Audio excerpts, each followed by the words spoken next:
சிறந்த பேச்சாளர், கருத்தாளமிக்க விஷயங்களை இலகுவாக புரிய வைக்கக்கூடியவர். அடையாறு, சென்னை அடையாறு அல்-ஹுதா அரபு கல்லூரியின் முதல்வர்,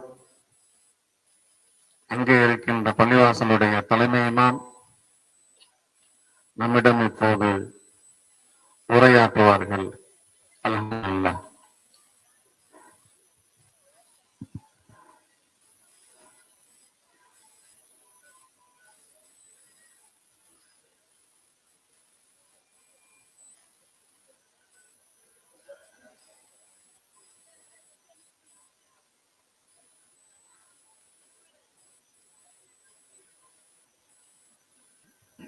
கொஞ்சம் வந்து உட்காருங்களேன்.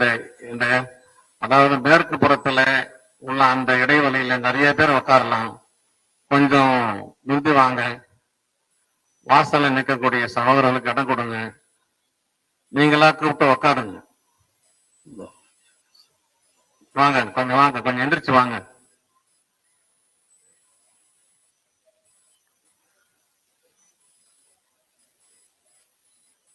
வாசல்ல நிக்கிறவங்க அப்படி நிக்கிறாங்களே, கொஞ்சம் உட்காந்தா நல்லா இருக்கும்.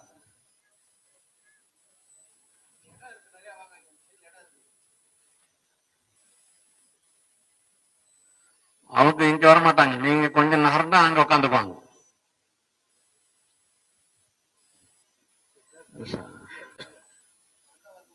வாங்க வாங்க வாங்க வாங்க வாங்க வாங்க, கொஞ்சம் கொஞ்சம் வந்துடும், முந்தி வாங்க.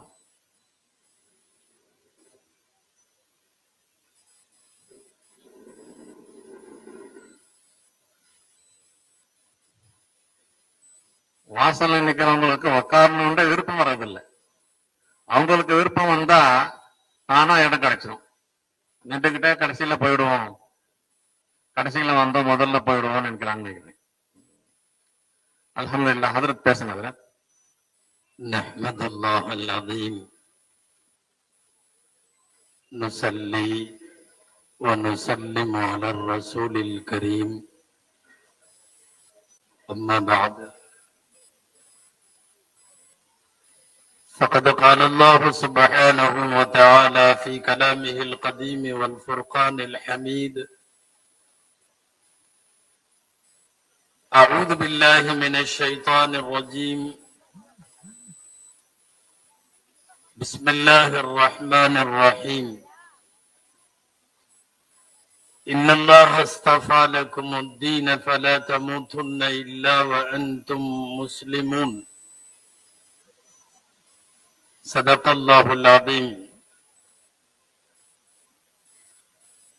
وقال رسول الله صلى الله عليه وسلم: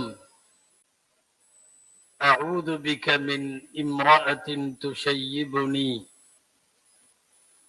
وولد يكون علي وبالا.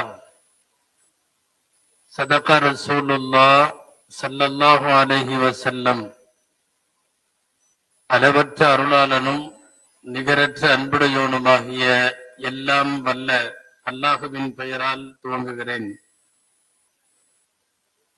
அருமை நாயகம் முஹம்மது ரசூலுல்லாஹ் ஸல்லல்லாஹு அலைஹி வஸல்லம் அவர்களின் மீதும், நற்பாக்கியங்கள் நிறைந்த அவர்களுடைய உம்மத்தின் மீதும், குறிப்பாக இந்த உயர்ந்த அரங்கில் பங்கேற்றிருக்கிற நம் அனைவர் மீதும் எல்லாம் வல்ல அல்லாஹுவின் நல்லருள் என்றென்றும் நிறைவாக உண்டாவதாக.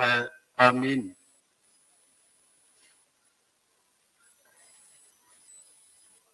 கண்ணியத்திற்குரிய லால்பேட்டை ஜாமியா மண்டூல் அன்வாரினுடைய 80வது பட்டமளிப்பு பெருவிழாவினுடைய தலைமையேற்றிருக்கிற இந்த அரபு கல்லூரியினுடைய நிர்வாக கமிட்டி தலைவர் முகமது சாதிக் சாஹிப் அவர்களே, இங்கே நிகழ்ச்சியை ஒருங்கிணைத்து நெறிப்படுத்தி சனது வழங்கி நல்லதுவா செய்யக்கூடிய ஜாமியாவினுடைய முதல்வர் சங்கைக்குரிய ஹஜரத் கபிலா தாமத் பரக்காத்துவும்,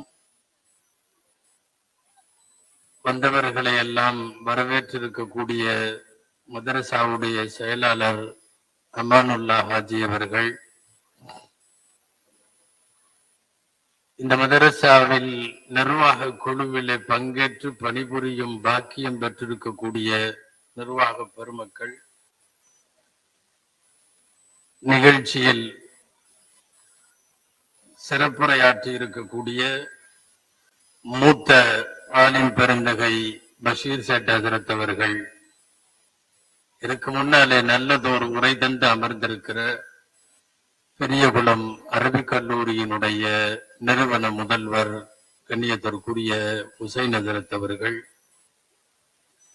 தகுதிமிக்க ஜாமியாவினுடைய மேடையை அலங்கரித்துக் கொண்டிருக்கக்கூடிய பேராசிரியர் பெருமக்கள், காலையில இருந்து இந்த விழாவினுடைய உரைகள் அனைத்திலும், விழா நிகழ்வுகள் அனைத்திலும் பங்கேற்றிருக்கிற மேடையில வீற்றிருக்கிற ஆலிம் பெருமக்கள், சமுதாய பிரமுகர்கள், இந்த ஜாமியாவின் முன்னாள் இந்நாள் நிர்வாகிகள், இறுதியாக நன்றி உரை சொல்ல இருக்கிற மௌலவி அப்துல் ரஹ்மான் ரப்பானி அவர்கள், ஃபாசில் பட்டம் பெறக்கூடிய அன்பு இளவல்கள், மௌலவி ஆலிம் அன்பை பட்டம் பெறக்கூடிய சகோதரர்கள், இவர்களை எல்லாம் வாழ்த்தி துவா செய்வதற்காக வேண்டி இங்கே திரளாக வருகை தந்திருக்கக்கூடிய, தமிழகத்தின் 8 திக்கிலிருந்தும் இங்கே சங்கமித்திருக்கக்கூடிய உலமா பெருமக்கள், பெரியோர்கள், அமைதியாய் செவிமடுக்கிற தாய்மார்கள், சகோதரர்கள், உங்கள் அனைவருக்கும் என் ஆரம்பமான அஸ்ஸலாமு அலைக்கும் வரஹ்மத்துல்லாஹி வபரகாத்துஹு. அல்லாஹ்வின் பேரருளால் இந்த 80வது பட்டமளிப்பு விழாவும் 161வது மதரசாவினுடைய ஆண்டு விழாவுமான இந்நிகழ்வில் 10 ஃபாசில்களையும் 12 மௌலவி ஆலிம்களையும் இந்த சமுதாயத்திற்கு அர்ப்பணம் செய்கிற ஒரு நல்லதொரு நிகழ்வு இது. ஆண்டுதோறும் உலமாக்களை பற்றித்தானே பேசுகிறீர்கள் நீங்கள் பட்டமளிப்பு விழாவில், ஹசரத் இளைஞர்களை பற்றி கொஞ்சம் பேசுங்களே என்று ஜாமியாவினுடைய முதல்வர் தந்த உத்தரவின் பேரில் நான் இளைஞர் சமுதாயத்தை குறித்து சில விஷயங்களை பேச வேண்டும். முழுக்க ஆலிம்களுக்கான உரையாக அல்ல, இருந்தாலும் பட்டம் பெறக்கூடிய இவர்களை மையப்படுத்தித்தானே உரை அமைய வேண்டும். எனவே முதலில் இவர்களுக்கு வாழ்த்து சொல்ல வேண்டும். அன்பிற்குரிய மௌலவிகளே, ஃபாசில்களே,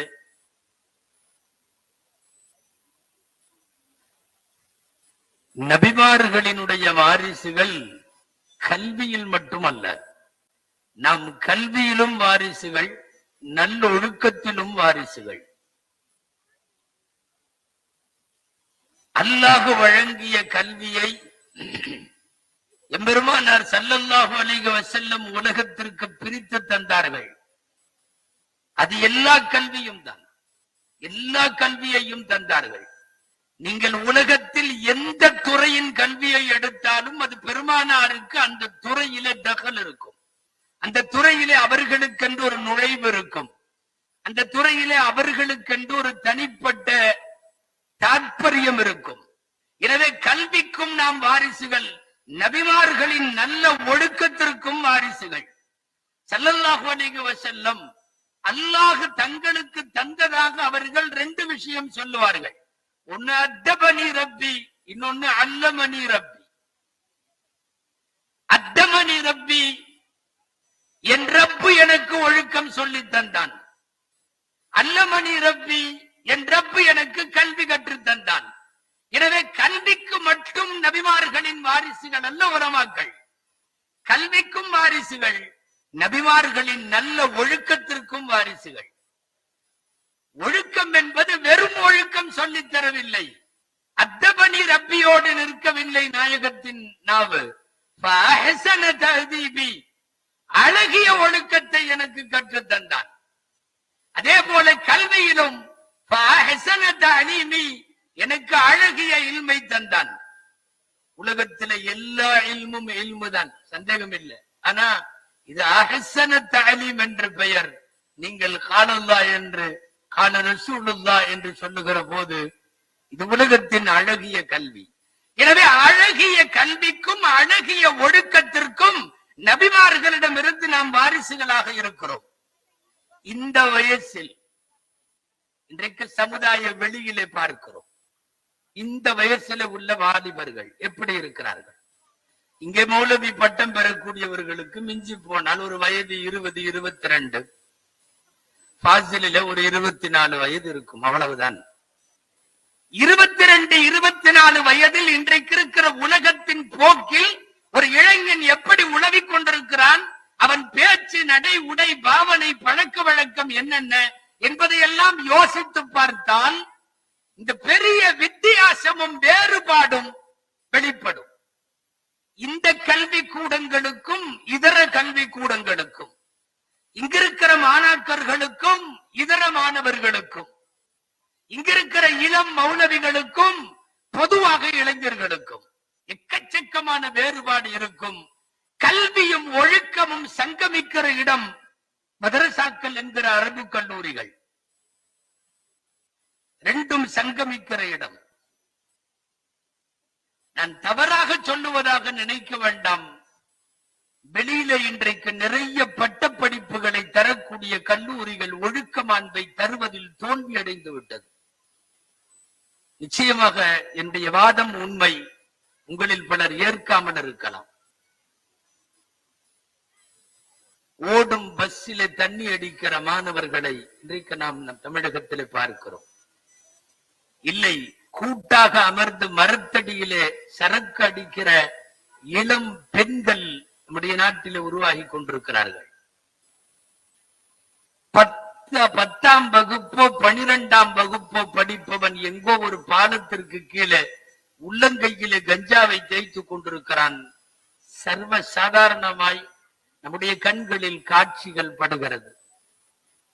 சனி ஞாயிறுகளில் டாஸ்மாகிலே வரிசையிலே நிற்கிறான். இந்த காட்சி தமிழகத்திற்கு சகஜமாக பழகி போயிருக்கிறது. புதிய சினிமாவுக்கு போக பணம் தரவில்லை என்பதால் தந்தையின் கழுத்தை நெரித்திருக்கிறான். பத்திரிகை செய்தியாக வருகிறது. தாயை மூச்சடைக்க செய்து சாக்கில கட்டி போட்டு அவர்கள் ஊர் ஆற்றினுடைய பிரிட்ஜுக்கு கீழே கொண்டு போய் வைத்திருக்கிறான். கடந்த வாரம் பத்திரிகை செய்தி. நாடு முழுக்க பண்பாட்டு ரீதியாக கலாச்சார ரீதியாக கெட்டு போயிருக்கிற ஒரு சமூக இளவல்களினுடைய நடவடிக்கைகளை பார்க்கிற போது நேர் வித்தியாசமாய் இங்க மதரசாக்களுக்கு கீழே சில இளைஞர்கள்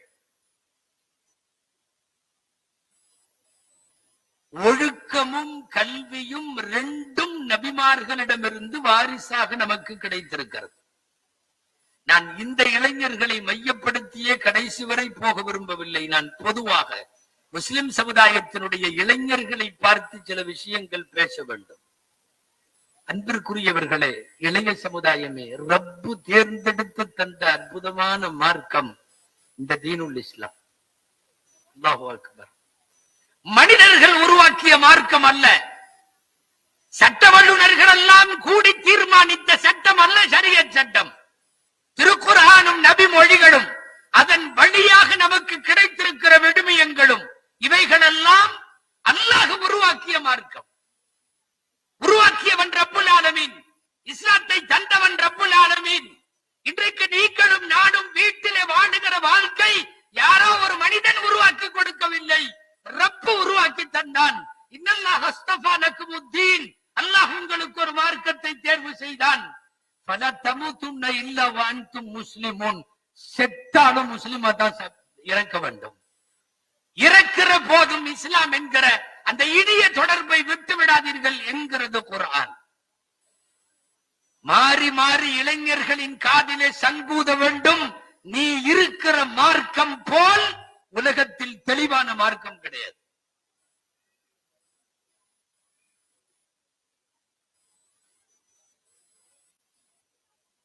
ஹைருல் ஹதியி ஹதியு முஹம்மதின் ஸல்லல்லாஹு அலைஹி வஸல்லம். அரபிக் கல்லூரிகளில் நமக்கெல்லாம் சொல்லித் தரப்பட்ட பாடம், ஆரம்ப பாடம், உலகத்திலேயே ஆகச் சிறந்த நடைமுறை எம்பெருமானார் ஸல்லல்லாஹு அலைஹி வஸல்லம் அவர்களுடைய நடைமுறை. ஒப்பாரும் மிக்காரும் இல்லாத அற்புத கலாச்சாரத்தை உலகத்திற்கு முன்வைத்தவர்கள் நாயகம். ஹைருல் ஹதியி ஹதியு முஹம்மதின். இதில் உறுதி வேண்டும். இந்த உலகத்தில் எங்கள் நாயகம் போல் அழகிய வாழ்வை, ஷரியத்தை, பண்பாட்டை, மரபை, கலாச்சாரத்தை, பழக்க வழக்கத்தை உலகத்திற்கு போதித்ததும் வாழ்ந்து காட்டி வாழ்வாக சொன்னதும் உலகத்தில் வேறு யாரும் இல்லை. இதுவெல்லாம் நாம் பெற்ற பெரும் பாக்கியம். எதற்கு அண்ணாந்து பார்க்க வேண்டும்? எதற்கு அடுத்தவர்களை அண்ணாந்து பார்க்க வேண்டும்? ஆகா அங்க நல்லா இருக்கு, ஆகா இங்க நல்லா இருக்கு. இல்லை, எல்லா பழமும் புளிக்கும், இந்த பழம் அல்ல. காரணம் எம்பெருமானார் ஸல்லல்லாஹு அலைஹி வஸல்லம் அவர்களுடைய மார்க்கம். இன்னைக்கு நிறைய பேர் அப்படி இப்படியுமா இருக்கா நம்ம பையன். இணையதளங்களிலே சில பேர் கிளப் ஹவுஸ் என்று வைத்துக் கொண்டு விவாதம் நடத்துகிறார்கள். அன்பிற்குரியவர்களே, உங்களில் பலர் அந்த பக்கம் போகாமல் இருப்பீர்கள், தெரியாமல் இருக்கலாம். முஸ்லிம் பெயர் தாங்கிகளாக இன்றைக்கு பன்னூற்றுக்கணக்கான இளைஞர்கள் தாறுமாறான கருத்தியலை கொண்டிருக்கிறார். அல்லாஹ் ரசூல் விஷயத்தில், ஆகிரத்து சார்ந்த விஷயத்தில், குர்ஆன் முன்வைக்கிற இறுதி வடிவான சட்ட விஷயங்களில் அல்லாஹ் பாதுகாக்க வேண்டும். யாரையும் அண்ணாந்து பார்த்து அது நன்றாக இருக்கிறது என்று சொல்ல வேண்டிய அவசியம் இந்த முஸ்லிமுக்கு இல்லை. ஹதீஸில் படித்திருக்கிறோமே, தௌராத்தை பார்க்காதே, மூசாவே வந்தாலும் என்னைத்தான் பின்பற்ற வேண்டும். இன்ஜீலை பார்க்காதே, ஈசா வந்தாலும் வருகிற போது என் உம்மத்தில் ஒருவராகத்தான் வருவார். ஈசா மீண்டும் உலகத்திற்கு வருகிற போது நபியாக வரமாட்டார். கவனிக்க வேண்டும். இந்த உம்மத்தின் ஒரு மனிதராகத்தான் வருவார். எம்பெருமானார் ஸல்லல்லாஹு அலைஹி வஸல்லம் என்கிற ஒரு அதிசய வாழ்விளக்கு கிடைத்ததற்கு பிறகு இந்த உலகத்தில் யாருடைய தேவையும் நமக்கு கிடையாது. அதனால் தான் கூப்பிட்டு சொல்லுகிறான், உதுகுலு பிஸ்ஸில்மி காஃபா, நீ முழுசா உள்ளவா, முழுசா உள்ளவா. இந்த தம்பி திரும்ப திரும்ப உள்ள போறாரு, அதுல பிரச்சனை ஆயிட்டே இருக்கு. உதுகுலு பிஸ்ஸில்மி காஃபா, அந்த பக்கம் இந்த பக்கம் இருக்க வேண்டாம், அங்கொரு கால் இங்கொரு கால் வைக்க வேண்டாம், நீ முழுமையாக உள்ளே வா. உதுகுலு பிஸ்ஸில்மி காஃபா, சத்திய மார்க்கத்தில் முழுமையாக உள்ளே வாருங்கள் என்று அழைக்கிறது அல் குர்ஆன். குர்ஆனில் பலிநடுகிலும் அல்லாஹ் சொல்லுகிறான், லிகுல்லின் ஜஅல்னா மின்கும் ஷிர்அத்தன் வ மின்ஹாஜா. உங்களில் எல்லாருக்கும் ஒரு நடைமுறையை, ஒரு ஷரியத்தை நாம் ஆக்கி இருக்கிறோம். இந்த ஷிர்அத்தன் வ மின்ஹாஜா என்பது இதுதான் தெளிவான நேரான பாதை.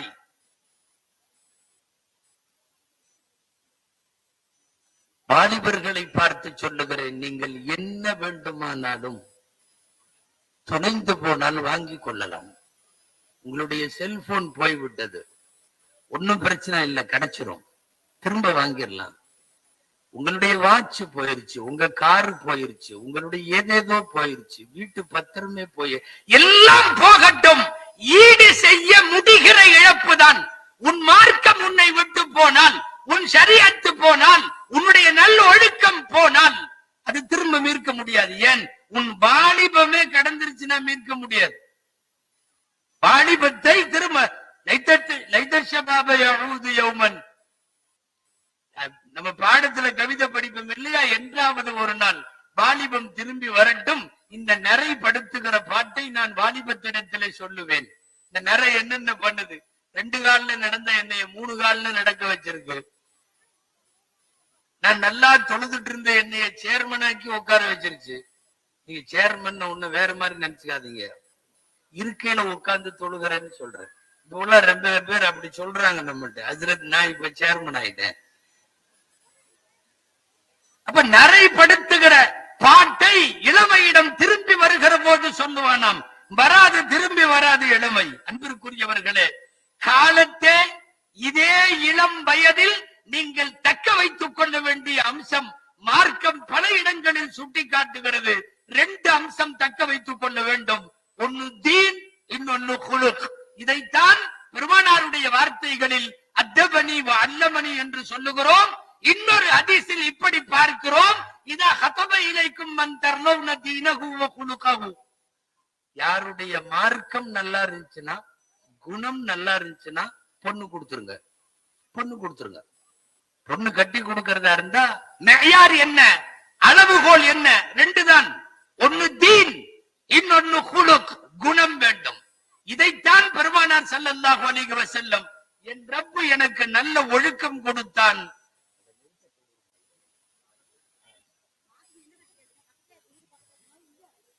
ஒழுக்கத்தை கொடுத்தான், அதே போல ரப்பு கல்வியை கொடுத்தான் என்று வரக்கூடிய ஹதீசுகள். அன்பிற்குரியவர்களே, கல்வியில் சமுதாயத்தை முன்னேற்றப்படுத்துவதில் இதனெல்லாம் தடம் பதிக்க வேண்டியவர்கள் நாம் வெறுமனே மௌலவி ஆலிம் கல்வியை மட்டும் சொல்லவில்லை. உலகத்தில் உயர்ந்த எந்தெந்த தடமெல்லாம் இருக்கிறதோ அங்கெல்லாம் நம்முடைய தடயம் வேண்டும். எதற்காக சிறுபான்மை என்று சொல்லிக் கொண்டே அழ வேண்டும்? பிராமண சமுதாயம் இல்லையா? யூதன் இல்லையா? விதண்டாவாதத்திற்கு சொல்லவில்லை. என்னைக்கும் அவன் தன்னை மைனாரிட்டின்னு புலம்புறதே இல்லை. யூதன் நாங்கள் எல்லாம் சிறுபான்மை பாவப்பட்டவர்கள் என்று என்றைக்காவது பேசி இருக்கிறானா? பேசவே மாட்டான். இருக்கிற பெரும்பான்மையை எல்லாம் நடுங்க வைக்கிறான். பெரும்பான்மையை எல்லாம் தன் கட்டுப்பாட்டிட வைக்கிறான். உங்களுக்கு தெரியுமா, 52 நாடுகளுக்கு ராணுவ பயிற்சி தருது இஸ்ரேல். 52 நாடுகளுக்கு, 100க்கும் மேற்பட்ட நாடுகளுக்கு சொட்டு நீர் பாசன முறையை கற்றுக் கொடுத்துக் கொண்டிருப்பது இஸ்ரேல். என்ன இவர் இஸ்ரேலை புகழ்றார்? புகழல. அவன் மைனாரிட்டியாக இருந்தும் கூட அவனால் உச்சஸ்தானத்திற்கு போக முடிகிறது என்றால், இங்கே இருக்கிற பிராமணர்கள் அதிகார இருக்கைகளை எல்லாம் அவர்களால் அமர முடிகிறது என்றால், ஏன் முஸ்லிம் சமுதாயத்தால் முடியாது? இங்கே எத்தனை பேர் IAS? இங்கே எத்தனை பேர் IAS? நோபல் பரிசு பெறுபவர்கள் எத்தனை பேர்? மனாக்கிபுல் இமாமி ஷாஃபிஈன்னு ஒரு கிதாபு அல்லாமா ராஸி ரஹ்மத்துல்லாஹி அலைஹி எழுதினது. மனாக்கிபுல் இமாமி ஷாஃபிஈல ஷாஃபி இமாமினுடைய ஒரு வாசகத்தை பதிவு செய்யறாங்க இமாம் ராஸி. என்ன எழுதுறாங்க தெரியுமா? முழுக்க முழுக்க பெரிய பெரிய இல்முகள் எல்லாம் முஸ்லிம்களே உங்கள் கைவசம் இருந்தது, ஏன் இப்படி விட்டுட்டீங்க?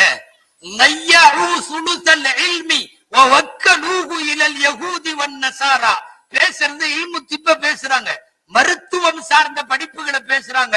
அது சுலுசுல் இல்மு. சுலுசுல் இல்மை இந்த சமுதாயம் வீணாக்கி விட்டு யகூதி நசராக்களிடம் ஒப்படைத்து விட்டது. நோபல் பரிசு வாங்குகிறான், ராணுவ பயிற்சி தருகிறான், பாசன முறை சொல்லி தருகிறான். ஒரு மைனாரிட்டி உலகத்துல இருக்கிற பெரும்பான்மை மெஜாரிட்டியெல்லாம் கட்டி போட்டானே. நான் கல்வி சிந்தனை மட்டுமல்ல, நாளைய சமுதாயத்தை உருவாக்க வேண்டிய சிந்தனைக்காக நான் இதை உங்களுக்கு சொல்லுகிறேன். ஒரு விஷயம் தெரியுமா? நசாராக்கள் இருக்க, அவர்கள் உச்சகட்டத்தில இருந்தாங்க. இப்ப அவங்கள தள்ளி விடுறான். யாரு? இஸ்ரேல். அவங்கள தள்ளி விடுறான். ஆஸ்பத்திரியில எல்லாம் பக்கத்துல பிளஸ் குறி போட்டிருக்கோம், சிலுவை குறி போட்டிருக்கோம் பாத்தீங்களா? செகப்பா பிளஸ் அப்படின்னா என்ன அர்த்தங்க? நம்மளுக்கு நிறைய பேர் குடும்ப கட்டுப்பாடுன்னு விளங்கிறாங்க. ஆஸ்பத்திரியில போட்டிருக்கும், மெடிக்கல்ல போட்டிருக்கும், எல்லா இடத்துலயும் பிளஸ். அது வந்து கிறிஸ்தவர்களின் அடையாளம். இந்த மண்ணில் மருத்துவத்தின் முன்னோடிகள் நாங்கள் என்று அவன் சிலுவை குறி போடுகிறான். உண்மை என்னன்னா, இந்த உலகத்திலேயே மருத்துவத்தின் முன்னோடிக்கான சின்னம் அது பிறை சின்னம் தான், அது முஸ்லிம்களின் சின்னம் தான். நான் சொல்ல வர்றது என்ன தெரியுமா? அப்பல்லோ ஹாஸ்பிட்டல் அப்படின்னு போட்டிருக்கு, அல்லது ஏதாவது ஒரு மெடிக்கல் ஹாஸ்பிட்டல், ஆம்புலன்ஸ், இதுல எல்லாம் அந்த பிளஸ் குறி இருந்ததுல்ல, இப்போ கொஞ்சம் சிம்பல் மாறுது. கவனிக்கிறீங்களா? சிம்பல் மாறுது. யூதர்களினுடைய குறி என்ன தெரியுமா? உங்களுக்கு தெரியும் மூசா அலைஹிஸ்ஸலாமினுடைய கைத்தடியை சுற்றிய பாம்பு. இப்ப அந்த பிளஸ் குறி இடத்துல நீங்க அப்பல்லோடையோ வேற எங்கேயாவது பாருங்க, அந்த பிளஸ் எடுத்தாச்சு, அந்த ஒரு பாம்பு ஒரு குச்சியை பாம்பு சுற்றி இருக்கிறது. அதாவது இஸ்ரேல் ஆகிய நாங்கள் இந்த இடத்திற்கு வந்து விட்டோம், நீ கிளம்புங்கிறான். யாரை பார்த்து? மருத்துவ உலகத்தின் முன்னோடிகளான கிறிஸ்தவ உலகத்தை பார்த்து நீ கிளம்பு, நாங்க வந்துட்டோம்.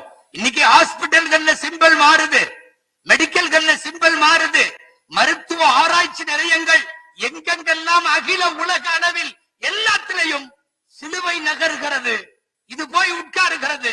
நான் கேட்பது, அவன் என்ன பெரிய மெஜாரிட்டியா? அவன் என்ன பெரிய சமூகமா? உலகத்தின் எல்லா இடங்களிலும் பரவி விரவி வாடுகிற மக்களா?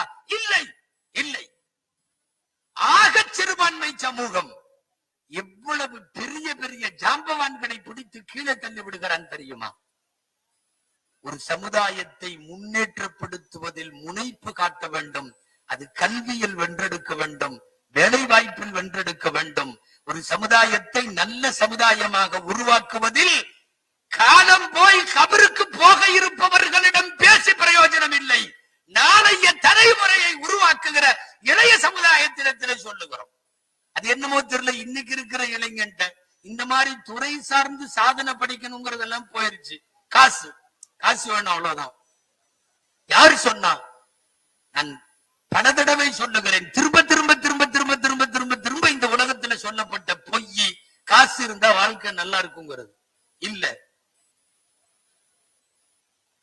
பண்பாடு இருக்கட்டும், ஒழுக்கம் இருக்கட்டும், நற்குணம் இருக்கட்டும், நல்ல பேச்சும் நடைமுறையும் புன்சிரித்த முகமும் போதும். காசு கொண்டு போகாத இடத்திற்கு உன்னை அது கொண்டு போகும். திரும்ப திரும்ப காசு சம்பாதிக்கிறது, லைஃப்ல செட்டில் ஆகிறது, அவ்வளவுதான். 15-16 வயசு ஆச்சு, உன்னை 10வது படி படிக்கிறப்பவே பாஸ்போர்ட் பைக்குள்ள வச்சிருக்கிறான். முடிச்சதுக்கு அப்புறம் இது பண்ணி ஆளை ஏற்றி விட்டு அவன் கொஞ்சம் அங்க சம்பாரிச்சு இங்க வீடு கட்டி உட்கார்ந்த உடனே இவர் சமுதாயத்துல நிறைவான சாதனையை செஞ்சிட்ட மாதிரி ஃபீலிங். என்ன சாதனை நீ பண்ண? மாச சம்பளம் வாங்கி ஒரு வீடு கட்டி முடிக்கிறது இந்த சமுதாயத்துல ஒரு இளைஞனுடைய சாதனையா? அதுக்காக சம்பாதிக்க வேணாம்னு சொல்ல, நீங்க யாரும் தப்பா புரிஞ்சுக்க வேணாம். லால்பேட்டையில் அவர் பேசினாரு, வெளிநாடும் போவானா சம்பாதிக்க வேணான்ட்டாரு அப்படின்ட்டு. அதுக்காக வேண்டி நீங்க அப்படியே ஒண்ணும் இல்லாம உட்காந்துக்காதீங்க. சில நல்ல வாலிபர்கள்லாம் இருக்கான், அவனை பார்த்தாவே நமக்கு பரிதாபமா இருக்கும். என்னப்பா பண்ற? நான் எங்க வாப்பா கூட துணைக்கு இருக்கேன். உங்க வாப்பா என்ன பண்றாரு? அவர் சும்மாதான் இருக்காரு. விளங்குமா இது? சும்மா இருக்கிற வாப்பாவுக்கு இவன் துணைக்கு இருக்கானா? சம்பாதிக்க வேண்டாம் என்று சொல்ல வரவில்லை. சாதனை தடங்களை பதிக்க இளைஞர் சமுதாயம் இன்றைக்கு வேண்டும். வெறும் காசு மட்டும் வாழ்க்கை என்பதை முடிவுக்கு கொண்டு வாருங்கள். வெறும் காசு மட்டும் ஒரு சமுதாயத்தை முன்னேற்றும் என்பது இல்லை. ஒரு காலத்தில் மருத்துவ உலகத்தில் தடம் பதித்த நாம், ஐரோப்பாவுக்கு அறிவியலை சொல்லிக் கொடுத்த நாம், அன்னைக்கு என்ன காசு பணமா வைத்திருந்தோம்? காசு எல்லாம் இல்ல. நிறைய சஹாபிகள்கிட்ட யாரு சஹாபிகள்ல கோடீஸ்வரனா இருந்தது? சஹாபிகள்ல யாரு லட்சாதிபதி? நீங்க விரல் விட்டு என்ற மாதிரி உஸ்மான் ரலியல்லாஹு, கதீஜா ரலியல்லாஹு, அபூபக்கர் ரலியல்லாஹு, அப்துர் ரஹ்மான் இப்னு அவ்ஃப் ரலியல்லாஹு 5-6 பேர் தானே சொல்றீங்க. எத்தனை லட்சாதிபதி, எத்தனை கோடீஸ்வரன்? இல்லையே. மல்டி மில்லியனர்கள் யார் இருந்தா? பெரும்பாலும் கல்யாணம் பண்ண காசு இல்லாமல் இருந்த சஹாபிகளை நிறைய பேர்த்து பார்த்திருக்கமே. ரபியா ரலியல்லாஹு அன்ஹு, அல்லா ததஸவஜியா ரபியா, ரபியாவே கல்யாணம் பண்ணலையா? காசை தவிர எல்லாமே இருக்குது. யார சொல்லலாம்? காசு இல்ல. காசு என்பது உயர்வை தீர்மானிக்கிற ஒரு இடத்தில் இளைஞர் சமுதாயமே கேட்டுக்கொள்ளுங்கள், இல்லை. ரபியா மட்டுமல்ல, அந்த ஜுலைபி ரலியல்லாஹு சபையிலேயே உட்கார்ந்தவர் ஒரு கேட்பார் இல்லையா, அல்லாஹ்வின் தூதரை எல்லாத்துக்கும் கல்யாணம் ஆகுது, எனக்கு சொர்க்கத்திலேயாவது கல்யாணம் ஆகுமா? ஏன்பா? மகர் கொடுக்க காசு இல்ல. காசு பணங்கள் இல்லாமல் உலக வரலாற்றில் தனி இடத்தை பதிக்க முடியவில்லையா? காசு ஒரு வேல்யூபிளாக இஸ்லாமிய ஷரியத்தில் அன்றைக்கு அதுதான் முதுகெலும்பு என்ற அடிப்படையில் பார்க்கப்படவே இல்லை. மதீனாவில் இருந்த வாழ்ந்த ஜோடிகளிலேயே வாழ்வாங்கு வாழ்ந்த குடும்பம் எது என்று கேட்டால் முதல் மதிப்பெண்ணை முஹத்திஸீன்கள் உசாமா வீட்டுக்கு தருகிறார்கள். கருப்பான உசாமாவும் அழகிய பெண்ணாக அவர் மனைவியும் வாழ்ந்த குடும்ப வாழ்க்கை. என்ன தெரியுமா விஷயம்? உச்சகட்ட வறுமை, காசெல்லாம் இல்ல. ஹஜ்ரத் உசாமா ரலியல்லாஹு அன்ஹு போன்றவர்கள் நமக்கெல்லாம் தெரியுமே. இங்க நிறைய உலமாக்கள் நம் மகரை குறித்து பேசுகிற போதெல்லாம் நாம் சொல்லுகிறோம் அல்லவா, ஒண்ணும் இல்லாம நின்ற சஹாபிட்ட ரசூலுல்லாஹ் ஒரு இரும்பு துண்டாவது எடுத்துட்டு வாப்பான்னு சொன்னாரு. ஒரு கல்யாண மாப்பிள்ளை கையில தங்க மோதிரம் எல்லாம் இல்ல, வெள்ளி மோதிரம் எல்லாம் இல்ல, இரும்பு துண்டே கையில இல்லையா. ஃபல்தமிஸ் வலவ் காத்தமம் மின் ஹதீதின், போய் தேடி பார்த்துட்டு வா, மகருக்கு ஏதாவது கொண்டு வா. வலவ் காத்தமம் மின் ஹதீத், இரும்பு துண்டாவது எடுத்துட்டு வா மகரா வைக்கிறதுக்கு. பல பேர்கிட்ட ஒண்ணும் இல்லாதனால அல்லாவின் தூதரை என்னோட 2 செருப்பை கழட்டி தர்றேன், அதை மகரா வச்சு கல்யாணம் பண்ணி தர்றீங்களான்னு கேட்டாங்களா இல்லையா? அந்த பெண்ணிட்டையும் கேட்டாங்களே, இந்த 2 செருப்பை மகரா வைக்கிறதுக்கு நீ ஏத்துக்கிறையாம? நான் சொல்ல வருவது, இவர்கள் எல்லாம் காசு இல்லாதவர்கள், ஆனால் உயர்ந்த கல்வி, உயர்ந்த ஒழுக்கம், உயர்ந்த பண்பாடு உலக வரலாற்றில் இன்றைக்கு வரையும் நீங்களும் நானும் பேசுகிற அளவுக்கு கியாமத்து வரைக்கும் நீக்கமற அவர்களின் பொருள் நிறைந்திருக்கும், அவர்களின் புகழ் நிறைந்திருக்கும். நான் அடிக்கடி சொல்லுவது உண்டு, அன்னலாருடைய திருமணத்துல அதை சொன்னாங்க. கதீஜா அம்மாக்கு நிறைய காசுன்னாங்க, சபையே ஏத்துக்கல. அன்பிற்குரியவர்களே, கல்யாணம் நடக்கு, சும்மா 2 நிமிஷத்துல சொல்லி முடிச்சாருனே. ஸல்லல்லாஹு அலைஹி வஸல்லம் முதல் கல்யாணத்தப்ப ஷரியத் இல்ல, சட்டம் இல்ல, வஹி இல்ல, குத்பா இல்ல, நிக்காஹ் இல்ல, ஈஜாபு கபூல் இல்ல. பின்ன என்ன நடக்கும்? மாப்பிள்ளை வீட்டுக்காரெல்லாம் வந்து உட்காந்துருவாங்க, பொண்ணு வீட்டுக்காரெல்லாம் வந்து உட்காந்துருவாங்க. மாப்பிள்ளை வீட்டு சார்பா ஒருத்தர் எந்திரிச்சு எங்க பையன் அப்படி இப்படின்னு பேசுவாரு, பொண்ணு வீட்டுக்காரங்க ஒருத்தர் எந்திரிச்சு எங்க புள்ள அப்படி, எங்க புள்ள இப்படி அப்படின்னு. நாங்க கேட்கிறோம் பாரு இவரு, நாங்க குடுக்கிறோம் பாரு அவரு. அந்த அந்த பாரம்பரியம் இன்னைக்கு இங்கேயும் தமிழ்நாட்டுல இருக்குது. சில பேர் கல்யாணத்துல நிச்சயத்துல எல்லாம் உட்காந்துட்டு திடீர்னு எங்க வந்தீங்கன்னு கேட்பாங்க. நமக்கே ஒரு மாதிரி இருக்கும், இவனுக்கு என்ன பேசிக்கிறானுன்னு தெரியல, நம்மளை துவா ஓதுறதுக்கு தான் கூட்டிட்டு வந்தாங்க. ஹஜ்ரத் இந்த மாதிரி துவா ஓதுன்னு வந்து உட்கார்ந்த பிறகு எல்லாம் ஒன்னா உட்கார்ந்து இருக்க, திடீர்னு ஒரு ஆள் எங்க வந்தீங்க பாரு. அவரை பார்த்தா அந்த ஊர்ல பழக்கம் போல தெரியுது. அப்புறம் அவர் சொன்னாரு, நாங்க இந்த மாதிரி உங்க பிள்ளைய கேட்கலான்ட்டு வந்தோம் அப்படின்னு சொல்லி, அப்புறம் தான் நம்மளே ஆள் பாத்தியான்னு சொல்ல வைப்பாங்கன்னு வைங்களேன். வந்து எல்லாம் உட்கார்ந்துருவாங்க. இப்ப பேசணும், எப்பவுமே லேடிஸ் ஃபர்ஸ்ட். கதீஜா அம்மா சார்பாக யாராவது பேசுங்கன்னாங்க. சிறுத்தை இப்னு ஹிஷாம்ல, சிறுத்தை இப்னு இசாக்ல எல்லாம் இது முழு குத்துபாவும் வருது. ஃபர்ஸ்ட் குத்துபான்னு வச்சுக்கோமே, அதை எந்திரிச்சு படிச்சது வரக்கத்து பின் நௌஃபல் அவர்கள் தான் வந்தார்கள். கதீஜா அம்மாவுக்கு உறவினர், பண்டைய வேதங்களிலே பாண்டித்துவம் பெற்றவர். வந்து நின்றவர் பேச்ச முடிக்கிற வரையும், குத்துபாவை முடிக்கிற வரையும் திரும்ப திரும்ப திரும்ப திரும்ப என்ன சொல்றாரு தெரியுமா? எங்க கதீஜா அம்மாட்ட காசு இருக்குது, எங்க கதீஜா அம்மா பெரிய செல்வந்தர், எங்க கதீஜா அம்மா தொழில் செய்யறாங்க, எங்க கதீஜா அம்மா இந்த பிரதேசத்தில் இந்த தீபகற்பத்திலேயே அவங்கள மாதிரி காசு யாருக்கும் இல்ல. இப்படியே போகுது. எல்லாரும் பாக்குறாங்க, ரசூலுல்லாஹ் மாப்பிள்ளை. இங்க மாப்பிள்ளை யாருங்க? முஹம்மது ரசூலுல்லாஹ் ஸல்லல்லாஹு அலைஹி வஸல்லம்.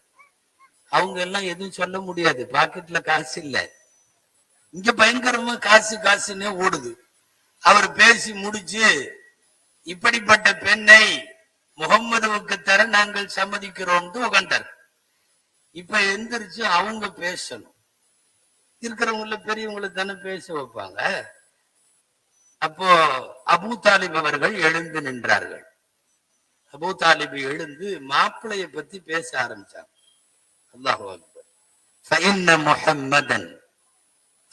முஹம்மதன் லம் யஜ்ஹல் பிஹி அஹத். உங்கள யாரும் அவரை தெரியாம இருக்க முடியாது. அதாவது நாம இன்னைக்கு ஒரு வார்த்தை சொல்றோம்ல விழாக்கல்ல, அறிமுகத்திற்கே அவசியம் இல்லாதன்னு, அந்த வார்த்தை அபூ தாலிப் பயன்படுத்தியிருக்காரு. அறிமுகத்திற்கே தேவையில்லாதவர் இந்த மாப்பிள்ளை முஹம்மது. சொல்லிட்டு வரிசையா சொன்னாரு, நீங்கள் எல்லாம் சேர்ந்து அவரை அஸ்ஸாதிக் என்று கூப்பிட்டீர்கள், எனவே அவர் உண்மை மட்டும் தான் பேசுவார். நீங்கள் எல்லாம் சேர்ந்து அல் அமீன் என்று இந்த மாப்பிள்ளைக்கு பட்டம் கொடுத்தீர்கள், எவனை இவர் ஆக நம்பிக்கைக்குரியவராகத்தான் இருப்பார். இப்படி பேசிக்கிட்டே வந்தவரு இந்த முன்னாடி எங்கள்கிட்ட காசு இருக்குதுன்னு பேசினாங்கல்ல, அவரோட காதை ஒரு திருகுனான்னு நினைச்சாரு போல தெரியுது. அபூ தாலிப் அவர்கள் பேசிக்கிட்டே வர்றப்ப சொன்னாரு, ஃபைனல் மால தில்லுன் ஸாயிலுன் லா ஸாயில தஹ்தா. காசுக்கு எப்பவுமே இருப்பிடம் கிடையாது, அது நீங்கும் நிழல் போன்றது அப்படின்னாங்க. தில்லுன் ஸாயில், நிழல் போன்றது. காத்தால 6 மணிக்கு நிழல் வந்து அங்க வரைக்கும் உழுகும். மத்தியானம் 12 மணிக்கு சுருங்கி சுருங்கி சுருங்கி காணாம போயிரும். நேரத்துக்கு தகுந்த மாதிரி கொஞ்சம் இருக்கும், கொஞ்சம் வரும் போகும். நிறைய வருதுன்னு நினைக்க கூடாது. சாயந்தரம் மகரிபுக்கு முன்னாடி அத்தா பெருசு இருப்போம். நம்ம பூரா தாரத்த நிறைய அளவுக்கு காணாம போகுதுன்னு அர்த்தம். மகரிப் ஆயிரும், இல்லாம போயிரும். நீங்கும் நிழல் போன்றது காசு.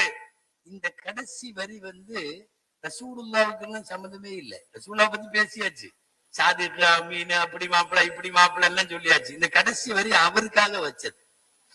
அவர் மண்டையில ஒரு கொட்டு வச்சது. காசு காசுன்னு சும்மா பேசிட்டே இருக்காத. நான் இளைஞர்களுக்கு சொல்ல வருவது, வெறும் காசுக்கு பின்னால மட்டும் போய் வாழ்க்கையினுடைய நிறைவு பக்கத்தை எழுதிவிட முடியாது. சாதிக்க வேண்டும், சாதனைகளின் உச்சத்திற்கு போக வேண்டும். சார்ந்திருக்கிற சமுதாயத்திற்கு நம்மால் ஏதாவது செய்ய முடியுமா என்று பார்க்க வேண்டும். குழந்தை அப்படி இருக்கணும். பெற்றோர்களின் பெருமையை தேடி தரக்கூடிய பிள்ளைகளால். பெருமானார் ஸல்லல்லாஹு அலைஹி வஸல்லம் துஆ செய்தார்கள்.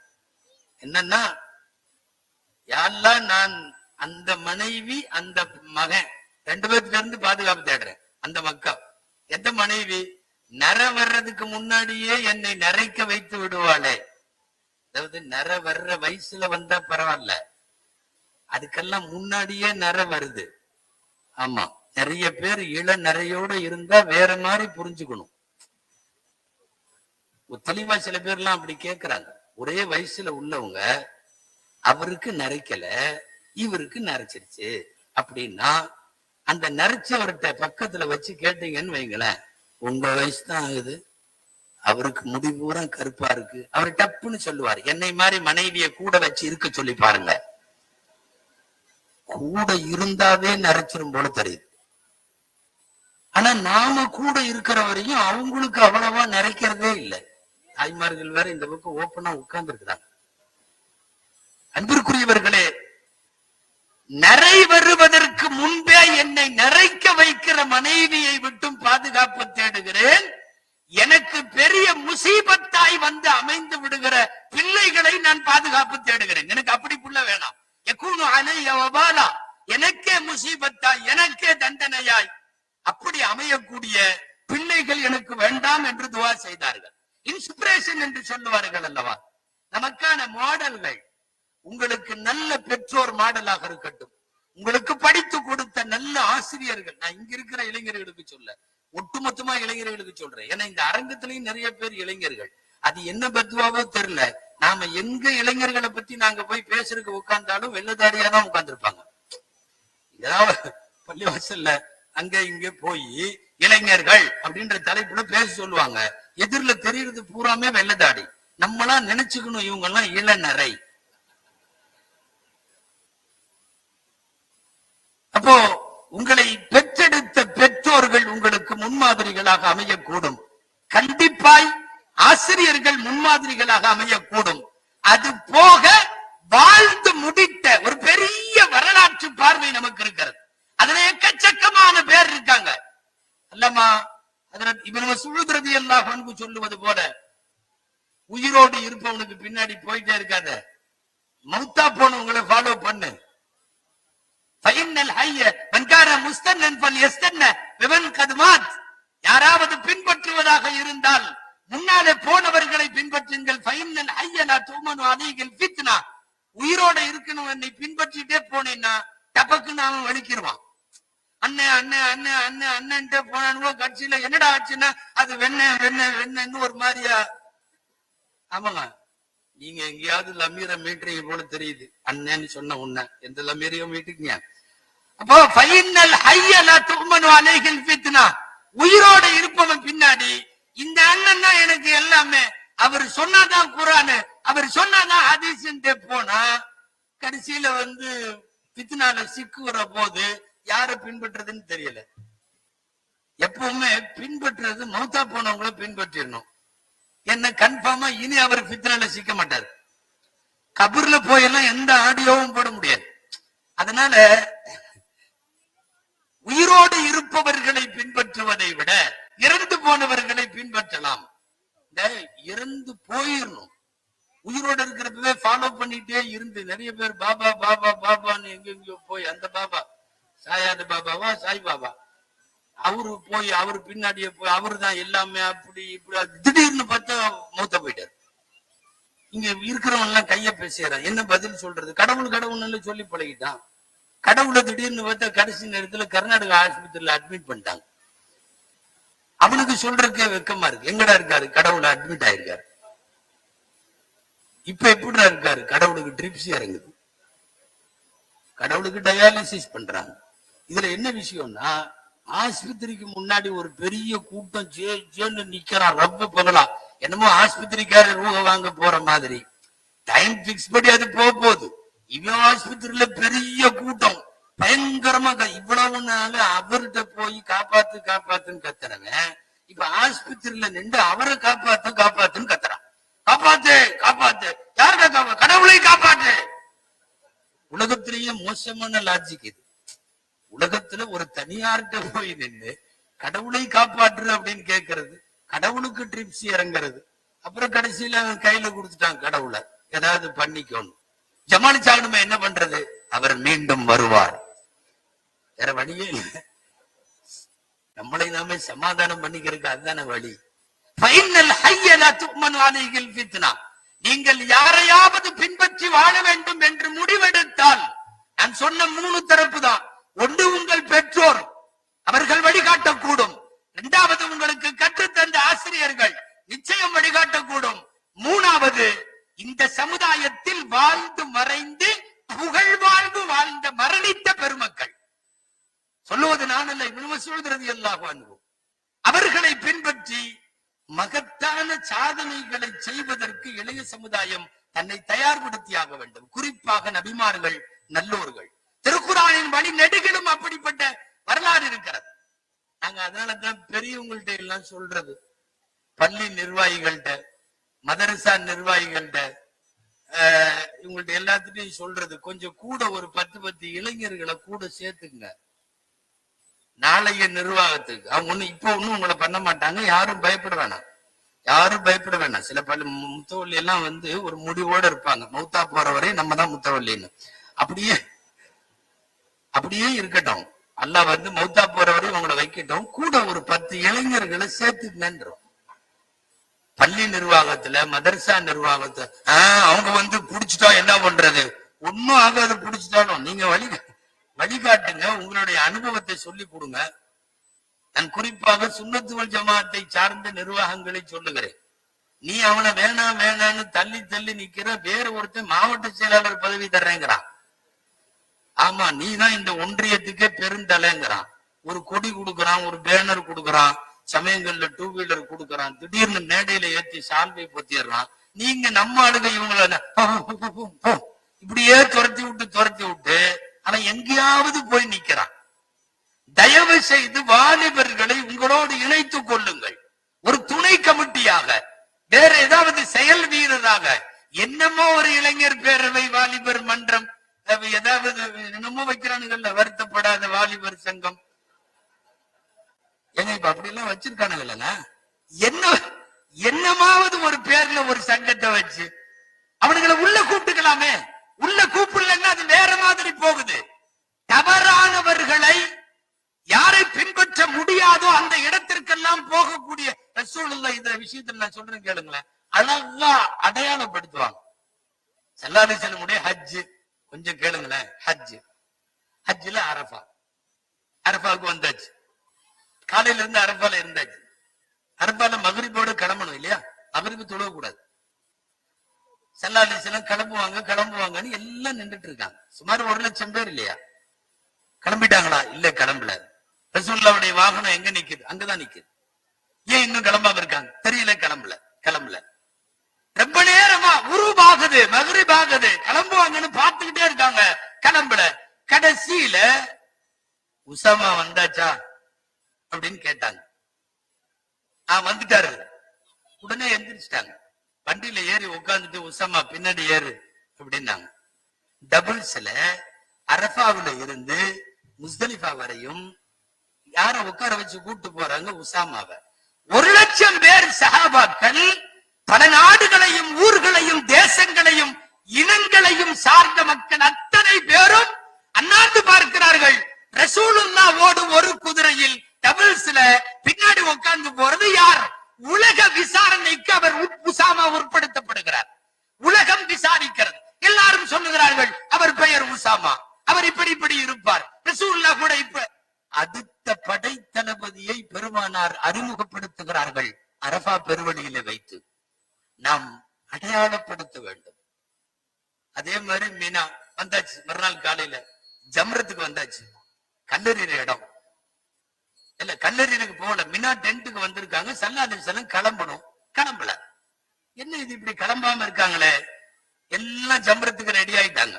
அன்னைக்கு பெரிய சைத்தானுக்கு மட்டும் கல்லடிக்க வேண்டும். பெரிய சைத்தானுக்கு கல்லடிக்கிறதுக்காக போனா வரவே இல்லை. பெருமானார் ஸல்லல்லாஹு அலைஹி வஸல்லம் கடைசியில எந்திரிச்சாங்க. அந்த ஃபதுல் இருந்த கூப்பிடு அப்படின்னாங்க. அப்பாஸ் ரலியல்லாஹு அன்ஹுடைய மகன் ஃபதுல், ஃபதுல கூப்பிடு அப்படின்னாங்க. எங்கிருந்தோ அவரை பிடிச்சிட்டு வந்தாங்க எல்லாரும்.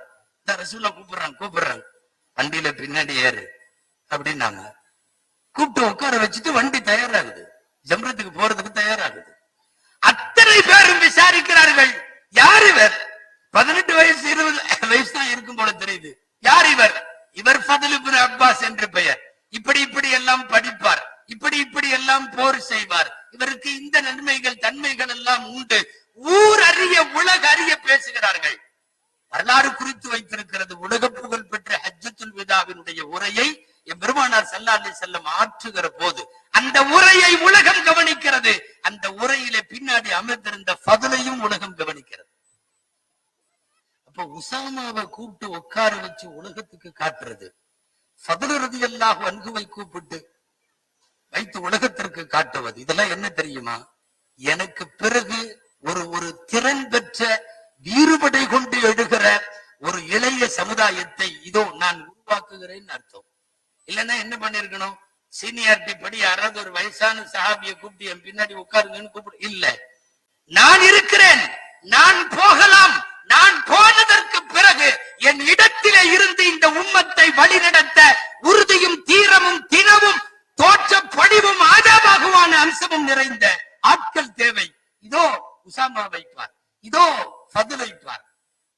பெருமானார் ஸல்லல்லாஹு அலைஹி வஸல்லம் வஃபாத்தான போது இறங்கி கபருக்குள்ளே வாங்கி அந்த சடலத்தை வைத்தவர் ஃபதுல் ரலியல்லாஹு அன்ஹு. அன்பிற்குரியவர்களே, அடுத்த தலைமுறைக்கு இளைஞர் சமுதாயத்தை கொண்டு வர வேண்டிய பொறுப்பு இங்க இருக்கிற உலமாக்களிடம் நான் கேட்கிறேன், இங்க இருக்கிற நிர்வாகிகளிடம் வேண்டிக் கொள்ளுகிறேன். சமுதாய பெரியவர்கள் முதலில் நாம் அதை செய்தாக வேண்டும். பெருமானார் ஸல்லல்லாஹு அலைஹி வஸல்லம் பார்த்து பார்த்து அடையாளப்படுத்தினார், பார்த்து பார்த்து அடையாளப்படுத்தினார். ஒரு இளைஞர் சமுதாயத்தை இப்படியெல்லாம் தரம் கொண்டு வந்து அவர்களை வழிவிட வைக்க வேண்டியது நம்முடைய கொடுமை, நம்முடைய கடமை. ஆனா நம்ம சமுதாய இளைஞர்கள்ட்ட என்ன பேசுறதுன்னு தெரியல. 4 நாள் முடிஞ்சிருச்சு. இன்னைக்கு பிப்ரவரி 18. பிப்ரவரி 14 எல்லா ஸ்கூல்லையும் எல்லா காலேஜ்லயும் பேரண்ட்ஸுக்கு ஒரு மெசேஜ் அனுப்புறான். என்ன தெரியுமா? Today no special class. இன்னைக்கு ஸ்பெஷல் கிளாஸ் எதுவும் இல்லை. ஏன்னா அப்படி சொல்லிட்டு தான் வெளியே போகுதுன்னு தெரியுது. கிளம்புறாங்கன்னு சொல்லிட்டு இன்னைக்கெல்லாம் ஸ்பெஷல் கிளாஸ் எதுவும் இல்லை, கரெக்ட் டைமுக்கு வீட்டுக்கு வந்தா பாரு, இல்லாட்டி சம்திங் ராங், உன் புள்ள எங்கேயோ கொல்லப்புறத்து வழியா போயிட்டா அப்படின்னு அர்த்தம். இன்றைக்கு இருக்கிற சூழல். பெருமானார் காலத்திலும் வாலிபர்கள் இருந்தார்கள், உங்களுக்கெல்லாம் தெரியும். கூப்பிட்டு தஷ்கீல் பண்ணி நோன்பு வைக்காதப்பான்னு பேச வேண்டியது இருந்துச்சு. அந்த அப்துல்லாஹ் இப்னு அம்ர் இப்னு அல்-ஆஸ் ரலியல்லாஹு அன்ஹு அவர் பாட்டுல நோன்பு வச்சுட்டே உட்கார்ந்து இருந்தார். அந்த மாமனார் மாமியார் வீட்டுக்காரெல்லாம் வந்து ரிப்போர்ட் பண்ணாங்க, மாப்பிள்ளை சும்மா நோன்பு வச்சுக்கிட்டே இருக்காரு. மாப்பிள்ளை நோன்பு வச்சுட்டே இருந்தா விளங்குமா? காலஞ்சென்ற ஷேகுல் ஹதீஸ் மருகம் அப்துர்ரஹ்மான் அவர்கள் சொல்ல, அவர்கள் வாயால் இந்த ஹதீஸை நான் கேட்டிருக்கிறேன்.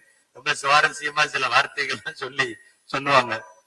மாப்பிள்ளை பயலா இருக்க இப்படி நோன்பு வச்சிட்டு இருக்கிறத பத்தி ஸல்லல்லாஹு அலைஹி வஸல்லம் சொன்னாங்க, டெய்லி நோன்பு வைக்கிறாம 10 நாளைக்கு ஒரு நோன்பு வை. சும் யௌமன் மின் குல்லி ஆஷரா, 10 நாள்ல ஒரு நோன்பு. அல்லாஹ் உனக்கு 9 நோன்புடைய கூலியை எக்ஸ்ட்ரா கொடுத்துருவான். வலிய குவத்துன் ஃபௌகதாலிக், எனக்கு அதுக்கு மேல சக்தி இருக்கும் பார். அப்புறம் ரசூலுல்லாஹ் இறங்குவாங்க, 9 நாளைக்கு ஒரு நோன்பு வை, மிச்சமுள்ள 8 அல்லாஹ் கொடுப்பான். 8ல 1 வை, மிச்சமுள்ள 7. கடைசியா வந்து ஒரு நாள் விட்டு ஒரு நாள் நோன்பு அப்படின்னு வந்ததுக்கு அப்புறமும் அவர் ஒத்துக்கிறதா இல்ல. வலிய குவத்துன் ஃபௌகதாலிக், எனக்கு அதுக்கு மேலேயும் சக்தி இருக்குன்னார். அதுக்கு மேல இங்க ஈமான் இஸ்லாம் எல்லாம் இல்ல, நீ போன்ட்டாங்க ஸல்லல்லாஹு அலைஹி வஸல்லம். கூப்பிட்டு நோன்பு வைக்காதப்பா, நீ இப்படி இருக்காதப்பான்னு பேச வேண்டியது இருந்ததா இல்லையா? அந்த சமுதாயத்தினுடைய இளவல்கள் தான் இன்னைக்கு பிப்ரவரி 14 வேற மாதிரி இருக்கா. அன்னைக்கெல்லாம் லவ் பண்ணவே இல்லையா யாரும்? பண்ணனாங்க, யாரும் பண்ணிருப்பாங்க, இல்லாம எல்லாம் இல்ல. சஹாபாக்கள்ல இல்ல, ஓரஞ்சாரத்துல எல்லாம் நிறைய இருந்திருக்கான். அரபுகள் அந்த பயங்கரமா இருந்திருக்கான். ஸல்லல்லாஹு அலைஹி வஸல்லம் காலத்துக்கெல்லாம் பின்னாடி பஸ்ரா கூஃபால எல்லாம் அப்படி சிலதெல்லாம் நடந்திருக்கு நிறைய பயங்கரமா. அவங்க லவ் பண்றதும் ஏற்கனவே இலக்கியவாதிகள் கவிஞர்களாச்சா, குர்ஆன் ஹதீஸ்ல எல்லாம் பூந்து விளையாடுவான். எங்கேயோ பாலைவனத்துல போயிட்டு இருக்கான், அங்க அழகான பொண்ணு, இவன் அழகான அரபு கவிஞ வேற, இவன் நல்ல குர்ஆன் பூரா அத்துப்படி பார்த்துட்டு அந்த புள்ளைய உத்து பார்த்திருக்கான். பார்த்துட்டு இவனுக்கு தெரிஞ்சத ஓதலான்ட்டு குர்ஆன்ல ஒரு ஆயத்து வருது, வானத்தை நாம் அழகாக்கினோம்னு. இவன் அந்த புள்ளைய பார்த்துட்டு அந்த ஆயத்து ஓதுறான். அந்த புள்ளையும் ஆப்ஸா விளங்குமா? அந்த புள்ளை சொல்லிச்சு, அடுத்த ஆயத்தே ஓதுச்சு,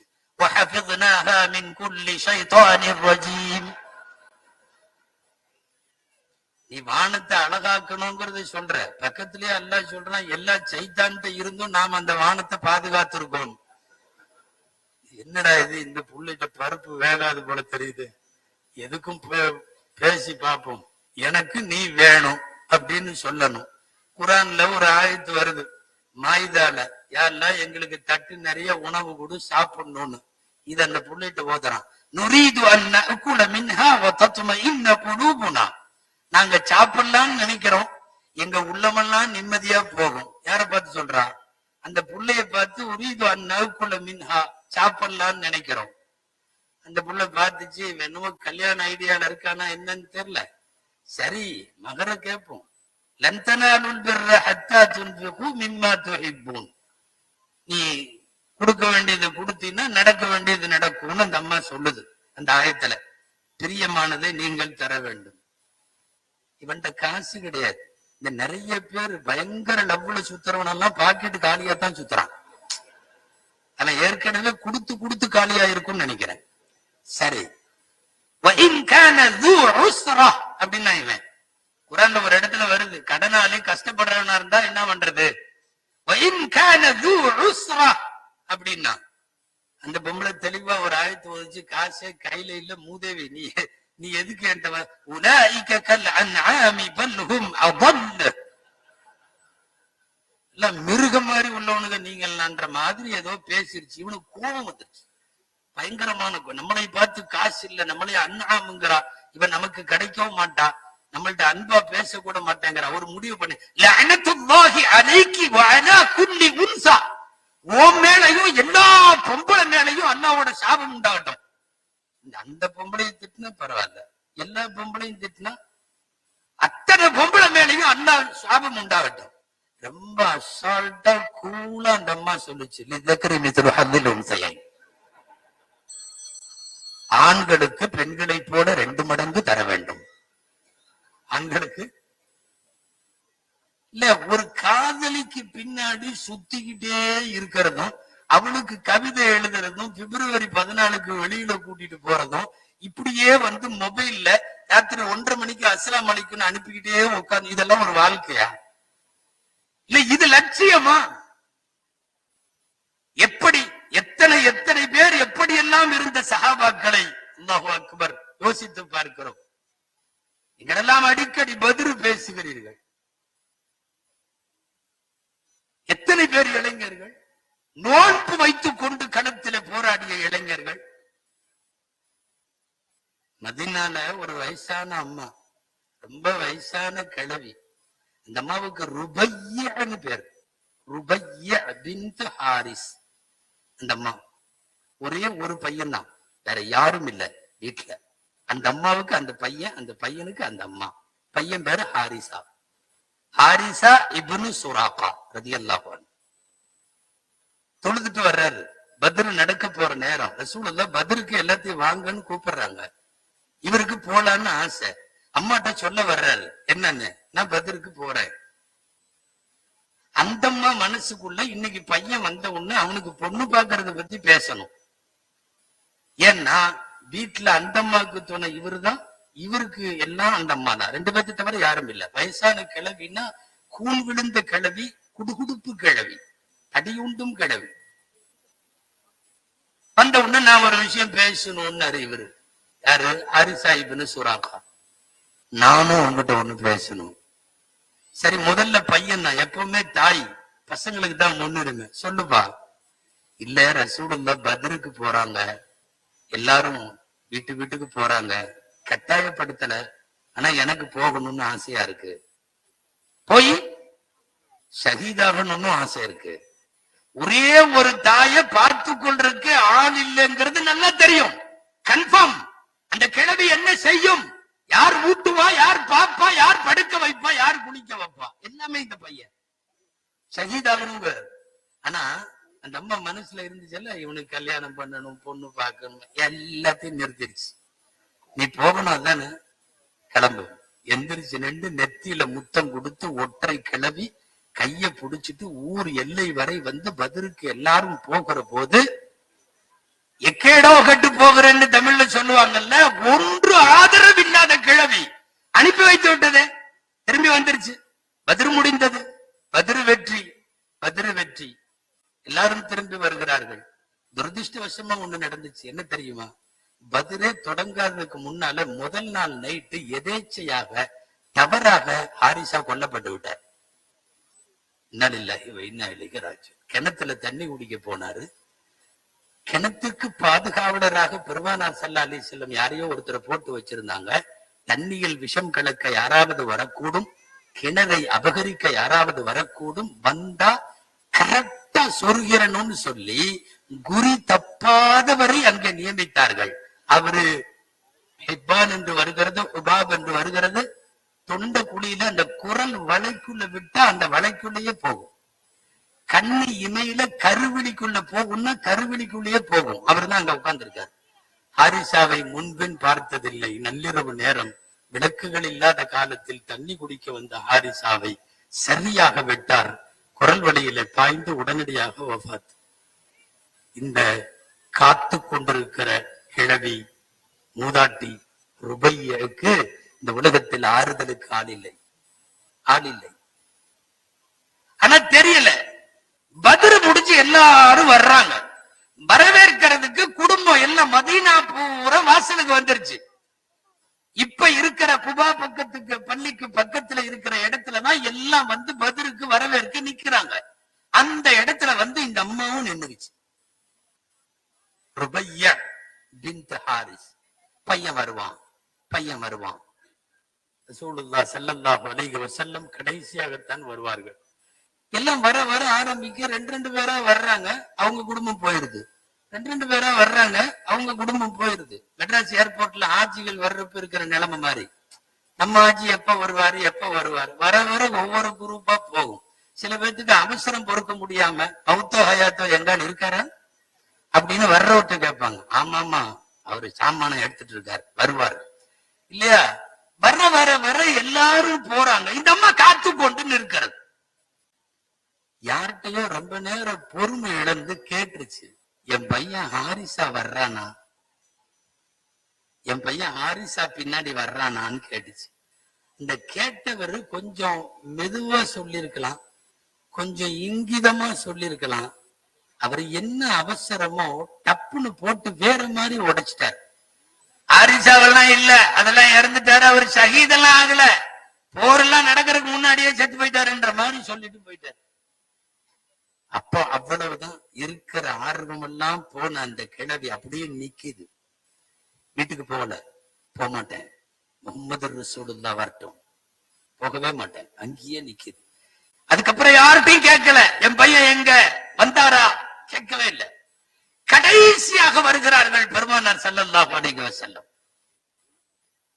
ஸல்லல்லாஹு அலைஹி வஸல்லம் இடத்துல போய் கிதாபுல் ஈமான்ல, கிதாபுல் மகாசில, எல்லாம் சஹீஹுல் புகாரில இந்த ஹதீஸினுடைய இப்போது நாம் சொல்லுகிற இந்த வார்த்தை இருக்கிறது. ஹாரிசாவினுடைய தாய் ருபையா போய் ரசூலுல்லாஹ்விடத்துல கேட்கிறார்கள், ரசூலல்லாஹ் ஐன ஹாரிசா, ஹாரிசா எங்க? என் பையன் சொர்க்கத்துல இருந்தான்னா, ஷஹீத் ஆனான்னா, நான் அவன் ஆசைக்காக இதை நான் பொறுத்துக் கொள்ளுகிறேன், பொருந்திக் கொள்ளுகிறேன், பேசாமல் போய்விடுகிறேன்.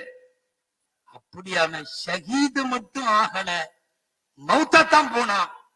அவன் வெறும் இறப்பு தான், பாயில் படுத்து மரணம் அந்த மாதிரியா இருந்துச்சுன்னா, அல்லாஹ்வின் தூதரே, நான் இந்த மதீனாவுல ஒப்பாரி வைப்பேன். எப்படி ஒப்பாரி தெரியுமா? மதீனாவினுடைய வரலாறுல இதுவரையும் எந்த பொம்பளையும் தன் மகனுக்கு இப்படி நடுவீதியில ஒப்பாரி வச்சது இல்லைன்னு ஒரு ஒரு ஒரு ஒரு ரெக்கார்ட் ஆகணும். நான் அந்த அளவுக்கு ஒப்பாரி வைப்பேன் அப்படின்னு எல்லாம் சொல்லியிருந்து பெருமானாரை பேச விடவில்லை.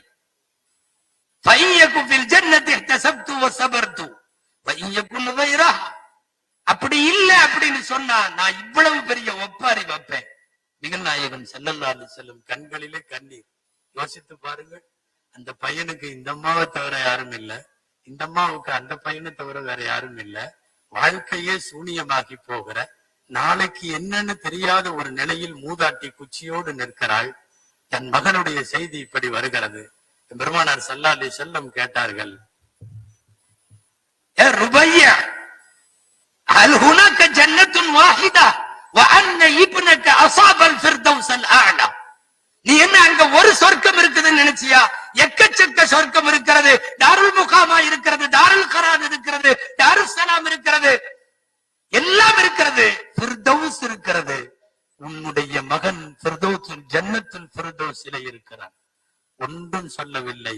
அஹ்தஸிபு வ அஸ்பிர், நான் பொறுமை காக்கிறேன், என் மகனை நன்மையாக கருதுகிறேன்னு திரும்பி அப்படியே குச்சியை ஊண்டிட்டு போற கிழவியின் வரலாற்றை சீரத்து நபியிலே நாம் வாசித்து பார்க்கிற போது, இந்த சமுதாயத்திற்கான இளைஞர்கள் ஒரு காலத்தில் பெரும் கிடைத்தற்கரிய பொக்கிஷங்களாக இருந்தார்கள்.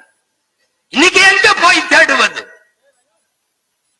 காதலிகளுக்கு பின்னாலே தேடுகிறோம், டாஸ்மாக்கு பின்னாலே தேடுகிறோம், மோசமான இடங்களுக்கு பின்னாலே தேடுகிறோம், மோசமான கொள்கைகளுக்கு பின்னாலே தேடுகிறோம். பெற்றோர்களை, பெரியவர்களை மதிக்காத, சொல்வழி கேட்காத, அவர்களை உதாசீனப்படுத்துகிறவர்களுக்கு பின்னாலே தேடுகிறோம். அன்பானவர்களே, நான் பட்டம் பெறுகிற இளம் மௌலவிகளுக்கு மட்டுமல்ல, சமுதாய இளைஞர்கள் அத்தனை பேருக்கும் சொல்லுகிறேன், வாழ்க்கையில சேர்க்க வேண்டிய சொத்து 2 தான். தீனஹு வ குலுகஹு. உங்கள் தீன் அழகாக வேண்டும், உங்கள் குணம் அழகாக வேண்டும். உங்களுடைய பட்டங்கள்லயோ, சம்பாரிச்ச காசுலயோ, கட்டி வச்சிருக்கிற வீட்லயோ, வேலை வாய்ப்பு, வசதி, வயலு, தோப்பு எல்லாம் கொஞ்சம் கொஞ்சம் முன்ன பின்ன இருக்கலாம், கம்மியா இருக்கலாம், கூட இருக்கலாம். ஆனால் தீனும் குலுக்கும் நம்முடைய பெரிய சொத்துக்கள் என்பதை நினைவிலே வையுங்கள். எல்லாம் வல்ல அல்லாஹு ஜல்ல ஷானுஹு தஆலா இந்த சமுதாய இளைஞர்களை மார்க்கப்பட்டுள்ளவர்களாகவும் பண்பாடும் குணமும் மிக்கவர்களாகவும் எல்லாம் வல்ல இறைவன் ஆக்கி அருள்வானாக. இன்றைக்கு மௌலவிகளாக, ஃபாசில்களாக சமுதாய அரங்கிற்கு செல்லுகிற இந்த மௌலவிகள் வாழும் காலமெல்லாம், இவர்கள் கண்மூடும் காலம் வரைக்கும் அல்லாஹ் ரசூலுடைய பணியில் சேவை செய்யும் நற்பேற்றை அல்லாஹ் இவர்களுக்கு வழங்குவானாக என்று துவா செய்து நல்ல வாய்ப்புக்கு நன்றி சொல்லி அமைகிறேன். அல்ஹம்துலில்லாஹி ரப்பில் ஆலமீன். அஸ்ஸலாமு அலைக்கும் வரஹ்மத்துல்லாஹி வபரகாத்துஹு.